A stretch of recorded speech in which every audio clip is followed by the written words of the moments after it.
I think, in a way, the main argument for why we should have moral concern for animals really comes from the failure of other arguments that are supposed to show that we should only be concerned about human beings.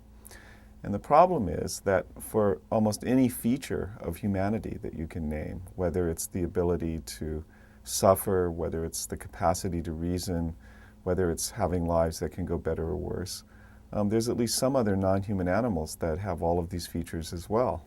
So to exclude non-human animals from the range of moral concern, but to include all humans, just seems morally arbitrary. And it was really that recognition that started to come to prominence with the publication of Peter Singer's book, Animal Liberation, but in fact had been in the literature really for centuries before that, in the works of fairly obscure philosophers and people who were advocating social change. But when that insight became prominent, then really the field of animal ethics began to take off. You know, that's a really difficult question because an enormous body of literature has been produced since the publication of Singer's book, Animal Liberation, back in 1975. And most of the responses to this literature has been, remarkably weak-kneed, I must say. For example, people talk about the idea of special relationships, that is, that morality only really binds people who stand in some kind of contractual relationship with each other. But in fact, if you take that seriously as a criterion of when we have a moral relationship, then it's hard to see why we would have moral obligations to strangers, for example, or people who live across the sea from us. But yet, really every decent person believes that we do. And in fact, most of us do have special relationships with non-human animals. New Yorkers love their dogs, and people who live in other places tend to have relationships with other kinds of animals as well. I mean, that's just one example, but I have to say that it's really been a great failure that more compelling counter-arguments haven't been raised to the animal liberationist views. In fact, most of the interesting arguments that go on philosophically go on among people, all of whom believe that animals have a kind of moral standing and that we have moral obligations to animals, but disagree about what exactly the philosophical basis is of that moral standing and exactly what our duties come to. That's a much more lively discussion than from people who are just, in a broad-sided way, critical of the whole concern with non-human animals. One of the concerns, I think, about the animal rights movement from the beginning was this idea that people who cared about animals didn't care about humans, didn't care about nature, didn't care about anything else. And so there's a kind of mindset that some people seem to walk around with, which seems to suppose that, we can only be concerned about one thing at a time. It's almost as if I care about my mother, then I'm going to be mean to my father. But of course, that isn't really how things work psychologically. It's possible for us to care multiply about different things and different social issues and different social problems. And not only that, in some cases, some kinds of concern can lead us very naturally to be concerned with other things. And so one of the things I've tried to argue is that a concern for animals, for example, can really be an opening up, an opening out into a broader concern for the environment. Because if you're concerned with animals, then surely you're going to be concerned about where they live, about what the possibilities of their life prospects are in nature, about the integrity of natural systems, and so on. So I think there's a great deal of complementarity between being someone who's concerned about animals and being an environmentalist. Now, having said that, I also think people somehow have the idea that being an environmentalist or believing that animals have rights is a little like some form of religion where there's some creed that one subscribes to. It's very simple. It's just a matter of commitment, and then one goes out and acts accordingly. But in fact, there are many conflicts among environmentalists about what the best policy is about a whole range of different issues. And of course, there are many divisions among people who consider themselves animal activists. So it's not surprising that there are differences between environmentalists and animal rights people on some issues. But they're really all on the same side of the broader issue, which is about the redefinition of the human relationship to the rest of the natural world. I think the first thing we all have to recognize is that we see the world through our own eyes and we hear it through our own ears. And the world we live in is always going to be the world that we experience and the world that we interpret. Now, that isn't a problem, that's a fact. A problem can enter when we figure out how to act on that. So if you have someone who simply treats other people as if they're only real insofar as they impinge on his senses, well, we have a name for that person. We call him a narcissist, and we think that that's a disorder.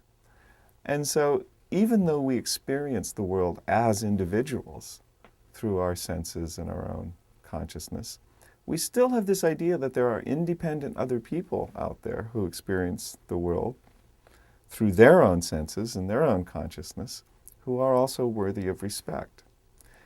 And once we can make that extension for other people, once we can get out of our narcissism and solipsism and see that there are other people who are as objectively real as we are, then I think it's possible for us to make the same leap with respect to other animals. It's not such a big leap for me to imagine that someone as unsympathetic to me as Dick Cheney is an independent center of consciousness who experiences the world in his own way and is worthy of moral respect, to imagine the same is true of grizzly bears or of whales or of other non-human forms of life. Well, Grizzly Man is a really interesting film at multiple levels. I mean, it's first of all a film about Treadwell, who himself is an extremely interesting person who has several different layers and levels of views in his relations to animals and to nature. But then it's also a film about Werner Herzog, who has his own take, not just on Treadwell, but his own views about nature and about animals. Now, Treadwell, on the one hand, is a remarkable person in forming the relationships that he did form with grizzly bears. Ecologists and ethologists will spend decades in the field and really not develop relationships that are as strong and actually as informative as the relationships that Treadwell formed. At the same time, Treadwell, right? It's Treadwell. Treadwell is really one of us in the sense that he's a normal person who is projecting onto the animals all of his own desires, his failures, his successes, who he wants to be. And so there's a way in which Treadwell doesn't really see the animals. He sees himself as reflected in the animals. And that's part of what makes the film interesting. What really makes it interesting is both of those things are going on in Treadwell. Both he has a real connection to these animals of a very profound kind, and also he's using the animals to see a reflection of himself in the eye of the bear. I am very far from being the sort of person I think that I ought to be in many ways. Probably the thing that I do that is the least defensible is I fly too much in airplanes. And there will come a time, I suppose, when we'll feel the need to fly less than we do and still feel as though we can accomplish the things that we can accomplish. There'll come a time when airplanes are much more efficient when it comes to producing lower levels of greenhouse gas emissions. There'll come a time when we'll be able to offset those emissions much more effectively than we do now. But alas, at the moment, flying airplanes is really one of the least defensible things that we do, and it's one of the things that I indulge in quite frequently. Alas. Well, one measure of a good life, I think, is to be engaged in projects that one thinks are meaningful and worthwhile. So I would put the emphasis in a good life on activity, on the walk rather than the destination. And I think that most of the things that any of us do that are really valuable and are really important are projects that we really shouldn't expect to be completed in our lifetime. Because if they could be completed in our lifetime, they probably wouldn't be so important that we should devote our lives to them. I think for me, the argument really rests on a certain conception of what it is to be human. Now, other people have tried to argue that conceptions of rights and interests that I and others think apply to animals really extend further than that. There are people who argue, for example, that trees have rights, or that we have moral duties that are directly owed to forests and to ecosystems and so on. I'm not persuaded of those arguments. I mean, I do think those arguments do apply to other non-human animals. I don't think we're special among animals in the kinds of interests and rights that we have. But then the next question that really arises about our relationship to nature is, what is it for animals like us to have good lives and to flourish and to have meaningful lives in the environments in which we evolved and in relation to the nature to which we're so well adapted? And there, I think, questions about what it means to respect nature become very important, because just as in human society, for example, part of what it is for me to live a good life as a human being in a human society is to have respect for others around me. Now, that respect to some extent can be thought of as being grounded in the rights and interests of others, but it also has to do with the stance that I take in the world and what it is that provides meaning and significance in my own life.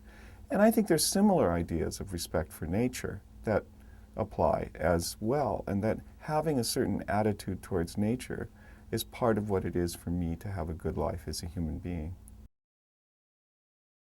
At some level, I'm not too concerned with people's motivations, in the sense that if we can figure out how to live together with nature without blowing ourselves up and destroying nature, even if we all have different reasons about why that's a bad thing, I'll take them.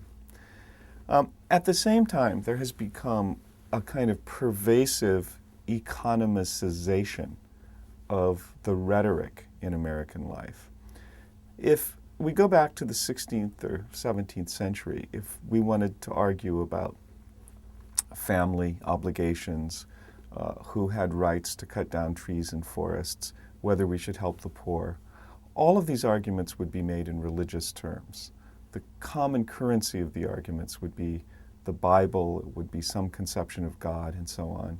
And even though we were talking about something entirely different, the touchstone of all these arguments would somehow have to be in terms of this common sense of religion that pervaded the society. I think increasingly economic rhetoric has replaced religious rhetoric in our society. So somehow we make all of our arguments in economic terms. If I want to argue, for example, that one of the great last wild places of the earth, the Patagonian region of Chile, should not be dammed, there are proposals to build 5 huge tall dams in Patagonia now. And I say one reason we shouldn't dam Patagonia is because it's one of the wildest and most beautiful places on earth. Even environmentalists then will want me to say, well, how can we express that value in economic terms? And we'll try to make an argument to try to show that the economic benefits of the aesthetic value of Patagonia outweighs the merely consumptive value of producing electricity from those dams. And that's how we'll make the case. Well, as I said, in some way I don't mind too much what people's motivations are, as long as we can get to some collectively livable outcome. But there is a kind of debasement of our language and our rhetoric and our reasoning. And the fact of the matter is, aesthetics do matter to us. Morality matters to us. And sometimes we do things out of a sense of wonder, out of a sense of awe, out of a sense of rightness, and out of a sense of beauty. And we should be willing to discuss those considerations in their own terms, and not think that somehow they have to be, usually in some entirely confabulated way, reduced to dollars and cents to have any role to play in the way that we think about environmental issues. That disturbs me, and that I feel very much opposed to. It used to be that the case for vegetarianism was somewhat controversial, because while it's the case that factory farmed animals suffer enormously, and while it's the case that the conversion of grain to animal protein is extremely inefficient, there were things that people could say on the other side of these arguments. So, for example, in response to factory farming, people would say, as Michael Pollan still sometimes is given to saying, well, what if animals have happy lives? What if they're not factory farmed? What if we can kill them painlessly? When it comes to the inefficiency of the system, well, what if we don't eat so much meat, and so on and so forth? And those kinds of arguments do have some weight. But I think the mother of all arguments against eating meat now is the climate change argument. Methane is a much more powerful greenhouse gas than carbon dioxide. And when we eat meat, we wipe away many of the good things that we do when we try to create greener and more sustainable practices in the rest of our lives. So if you add the concern for climate change with the other concerns that were there, I think the case for vegetarianism is pretty overwhelming. Now, I must say that in my own mind, I think what's important is for us as a society to radically reduce the consumption of meat. This is much more important than some fraction of us become moral saints and become vegetarians. So it would be much better if we would reduce meat consumption by 3/4. If each of us as individuals would only eat 1/4 as much meat as we do now, then that half the population should become vegetarian. We should see this as a collective challenge rather than an issue about individual moral purity. Well, my suspicion is that people are not really, at least in all cases, more motivated by economic concerns than other concerns. What I suspect is that people think they have to talk in economic terms. They have to provide economic justifications for things that they actually want to do for other sorts of considerations. And I'll just give you a few examples of that. They're really a grab bag of examples. People did not go into the streets ultimately to overthrow communism in 1989 in Eastern Europe because they did some kind of benefit cost analysis and decided that the risk of being run over by a Soviet tank was somehow less than the benefit they might gain if there was a transition to a capitalist economy. I mean, they did this out of a sense of idealism, out of a sense of the dignity of individual people that was being trampled in these kinds of societies, and out of a vision of what a better world could be. They didn't do it in economic terms. Similarly, today, in the last decade in American society, there are people who favor a policy that I very much disagree with that's known as the war on drugs. The war on drugs is not an economically rational policy. And even people who support the war on drugs would not argue for it on economic grounds. They argue for it on moral grounds, that it's wrong for people to take drugs. It's wrong for a society to send a message that says that it's okay to do that. So I think generally, we do still often act out of non-economic motives. It's just that, like those people in the 16th century, somehow we think we need to defend those actions, now on the basis of economics, then on the basis of religion. I think one of the hopeful signs is that President Obama is beginning to bring back a richer and fuller, and ultimately what I think is a more realistic, a more human kind of rhetoric to our political debates. There are many issues in American public life that divide people in interesting and somewhat unpredictable ways. So there are often people associated with the political right, who say that you should only do things that make sense economically, and what is all this nonsense that environmentalists want to do to lock up wilderness areas and so on. But then when it comes to issues like outlawing drugs, outlawing abortion, a range of other issues, they're the ones who are taking moral positions. They're not taking hard-headed sort of libertarian positions based on economic realities. None of us are rational economic men as we're supposed to be portrayed in economic theory. We're mixes of passions, of desires, of moral principles, of self-deception, of altruism, of concern for others, of concern for ourselves, and an interest in our bank accounts. And social policies have to be responsive to the complexity of who we are as people, or else, like the war on drugs, they're simply going to fail.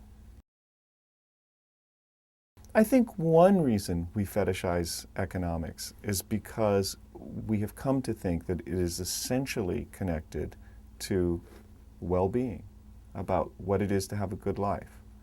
And in fact, there's very little psychological evidence for this being a very strong relationship. If you look at the work psychologists have done with about individual reports of well-being, what happens is that if you're poor, you are not happy. But once you achieve a certain level of material satisfaction, then income has very little correlation with people's reported states of happiness. Things like climate matter more. Things like the culture of the country in which you're raised matter more. And so do things really, let's face it, like individual temperament matter more than these things. So once we see that economics is to a very great extent detached from what it is that really gives us quality of life, that can be a very liberating sort of insight. Because what that means is, and this may sound very unpopular at this moment, but an economic downturn with all of the damage, real damage that creates, may not make us as unhappy as we might imagine. And indeed, it might create opportunities for new ways of life, for new forms of happiness, for new ideas of quality of life that we simply would not have seen when we were in the world of getting richer and richer and richer and richer without any reflection whatsoever. Now, the Millennium Development Goals are important both morally and economically because much of the world's population, maybe as much as a third of the world's population, hasn't yet reached the level of economic development where we began to get a dissociation from people's economic status and their reports about personal happiness. So we really do need to do much more and much more effectively in order to give everyone the kind of basis for which they can have good lives. I think there's a popular misunderstanding about what ethics is and what philosophy is that philosophers have actually done a lot to propagate. I think of philosophy as a process. I think it's better, philosophy is not a body of knowledge to impart to someone. And that's why reading philosophy books isn't always the best way of learning philosophy. Philosophy is really more the process of rational engagement, rational reflection with a diversity of views and ideas and opinions, and trying to sort of reason your way through to a more reflective position. I think if you look at it in that way, philosophizing is to some extent, some small way, a part of almost everyone's lives, although they don't recognize it as such, and a lot of people are embarrassed about it. Depending on people's family situations and what they do for a living and all of that, in some parts of American society, the idea of asking questions is considered in some way a kind of disloyalty or a way of not really getting on with things in the way that we should be getting on with things. And I think we have to do more, not only to say that is important, that kind of dialogue is central really to even, some would argue, to the idea of America, the traditional idea of America. But really that's what philosophy is. Philosophy isn't reading Immanuel Kant. Philosophy is about thinking hard about what the right thing to do is in a situation and approaching that kind of question in an open-minded and open-hearted way, receptive to a broad range of considerations and interests of other people and other things. We tend to have very quick and often misleading associations with words like ethics and values and so on and so forth. And it reminds me of a story. Many years ago, back when I worked at the University of Colorado in Boulder, in 1980, the first years of the Reagan regime, we were interested in founding a center that would study social policy questions, but would really be concerned with the kind of moral and ethical issues that really separate people when it comes to public decision making.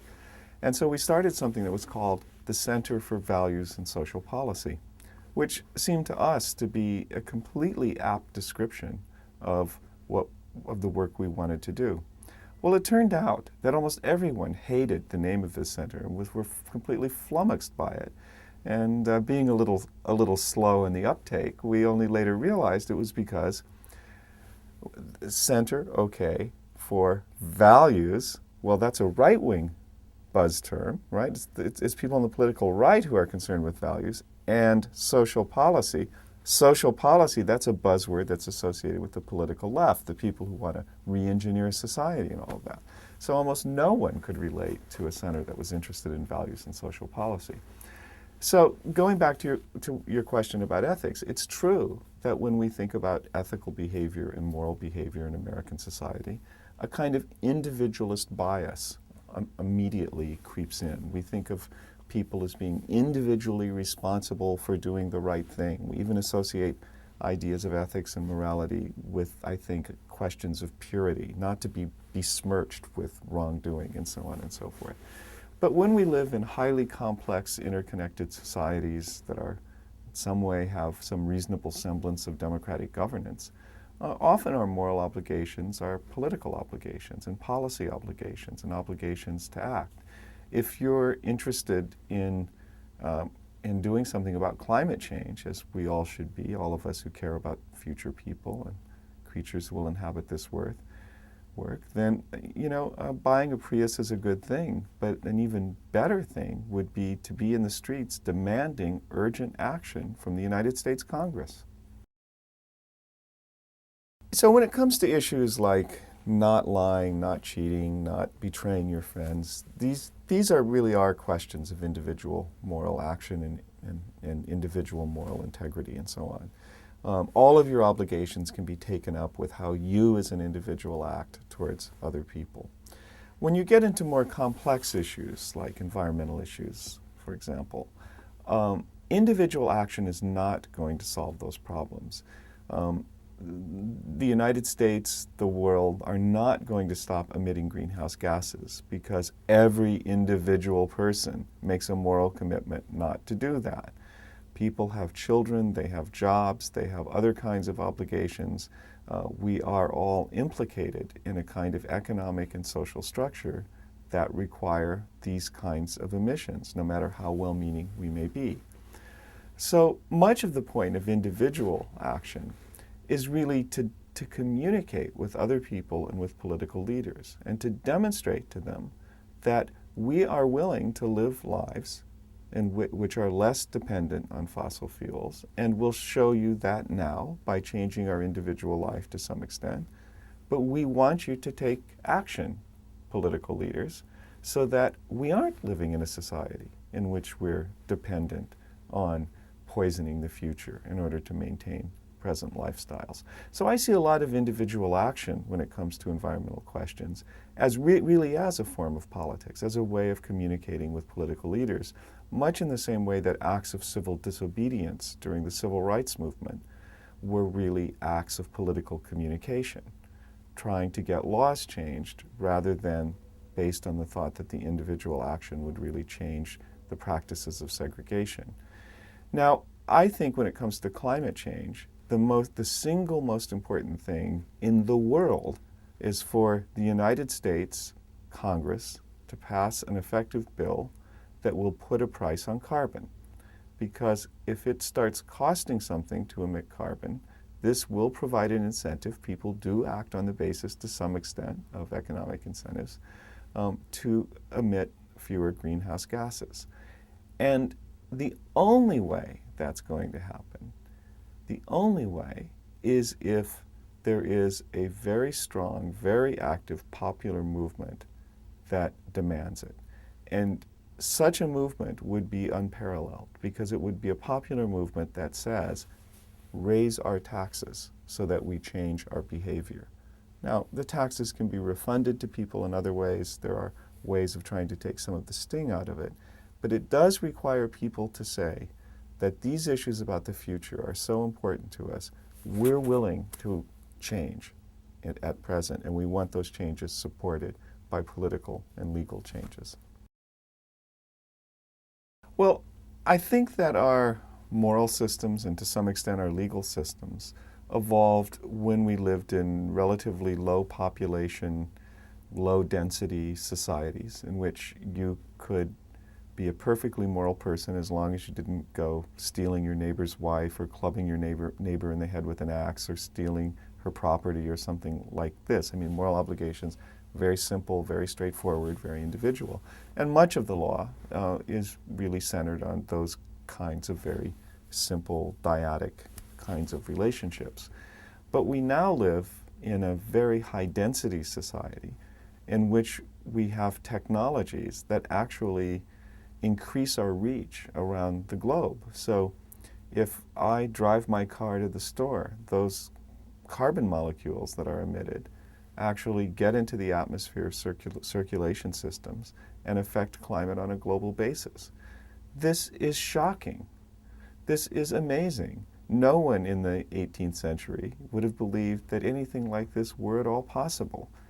And I don't think we have, as part of our common sense morality, norms and values that are really responsive to those kinds of issues, to the kind of power that we now are able to exert over the future and over people who live very far from us. And in a way, I think the challenge of climate change in particular is the challenge for us to create and produce new norms for a new kind of world. And that's why I think as important as the issue of climate change is, it's even more important than it seems, because if we can't evolve very quickly new norms to deal with issues like climate change, we're not going to be able to survive in the kind of world that we've created. So I think really the whole nature of democracy, of governance, of global community, and of solving the kinds of problems of the 21st century are really at stake.